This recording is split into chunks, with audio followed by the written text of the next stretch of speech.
Hey guys, welcome back to my channel. This is Serial Gaming here, and today we're gonna talk about one of my waifu, Cissnei, the best girl in Final Fantasy VII, right after Tifa, and of course Yuffie. I'm sorry about this, Arif, but you're just not my favorite. Alright, so before we get into Cissnei's detail, if you enjoy my content today, do consider clicking that subscribe button and comment, and as well as like the video. It does help the channel. And of course, if you want to further support the channel, there is a join button where you can join my membership to enjoy additional perks as well as some benefits when leaving comments in my YouTube section here. Alright, so without further ado, we're going to dive into Cissnei. Alright, Cissnei basically is one of the most powerful LD that we'll be getting post pre-FR era. So Cissnei skill 1 basically does a 2 single target HP attack and grants her overhead buff for 6 turns. It also adds 1 stack of the overhead buff after using this skill 1. Her skill 2 is a 2 single target HP attack with a 50% splash and also add 1 stack of the overhead buff after using it. Her EX with the crystal level 90 does a 4 split AoE HP attack and add 2 stacks of the overhead buff after use. It also provides her 8 buff of her EX buff, 8 turns. So essentially this EX buff have a 100% self-critical rate up, 50% self-critical brave damage up, 20% self HP damage up, 20% party max bravery up, as well as 25% party attack up. Okay, so essentially what this means is that Cissnei is just gonna crit all day every day, which is essentially her kit in the next in her event, which features Safer Sephiroth, where he will be unbreakable and the orb is gonna be critical damage. So Cissnei having that 100% self crit rate up actually helps a lot in managing the orb itself.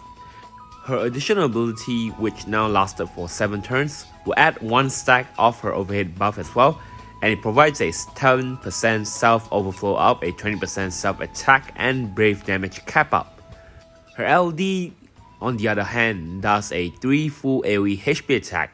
It grants her the overhead buff as well for 6 turns and adds 2 stacks of overhead buff after using her LD, which means that she'll be going into 3 stacks.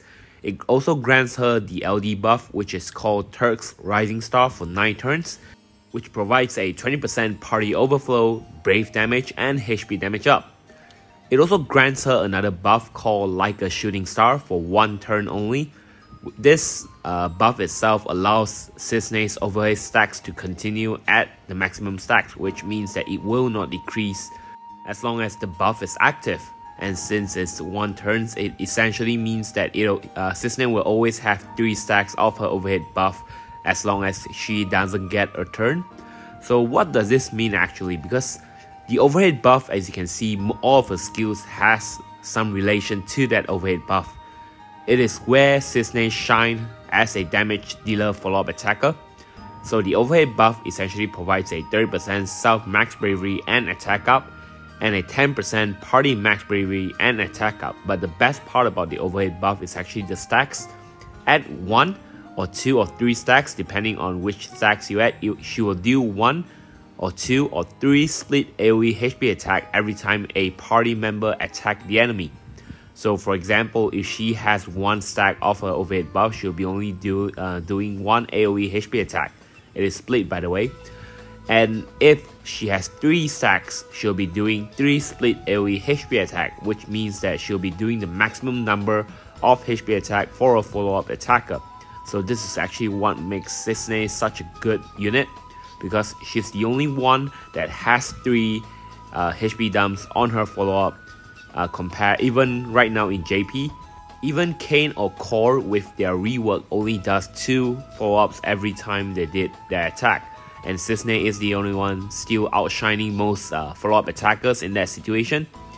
So how to really use Cissnei? It's actually really simple. If you want to maximize her capability, use her LD and then run her with a turn hogger to maximize the potential of that LD so that she'll never get a turn. And then she'll always be spamming the maximum amount of HP dumps during that particular attack that you spam with your turn hoggers itself.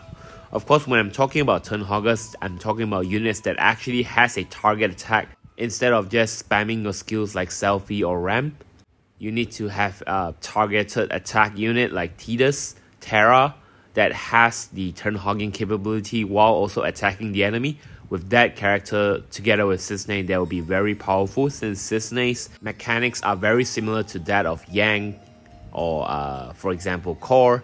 So you essentially want the unit itself to deal targeted attack. Essentially, she's very simple to use. Just use her skill 1 or skill 2 while you're preparing for your turn hogger to turn hog all those attacks, or while you're preparing your BT to deal the maximum damage, and then use her LD once you're ready to get into BT mode or summon phase, for example, or when you're ready to actually start going ham on the enemy, so you can see how her damage just flow around. She essentially doesn't provide any other thing too much to the entire party except giving more damage, but she provides a very substantial amount of that damage, and thus it's what makes her really good. Another way of actually utilizing her is actually using her with a max bravery ceiling capability.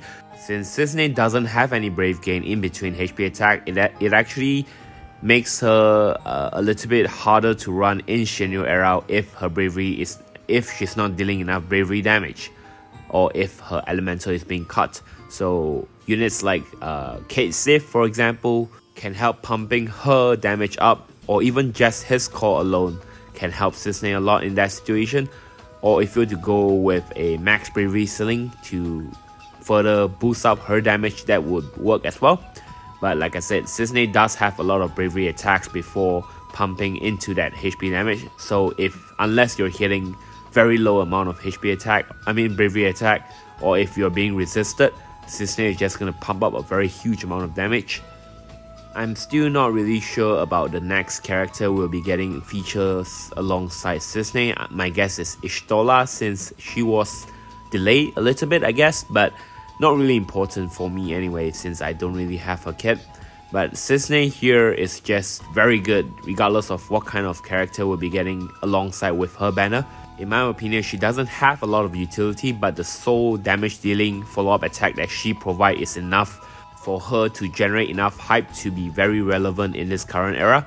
And I definitely recommend going for her, especially if you are very new to the game itself. Even veterans are gonna enjoy using her because of the fact that she has the highest dealing damage follow-up attack in the game, not just right now, but in the future, in JP even. So yes, I think Cissnei is definitely worth going for.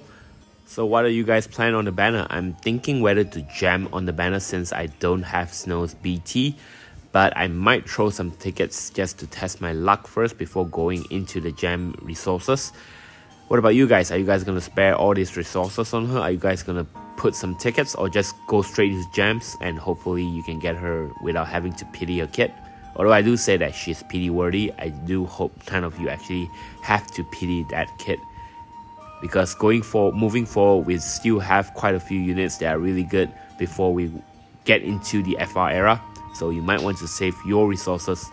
Alright guys, so that will be about it for today's video, and I'll see you guys in the next video. Cheers guys.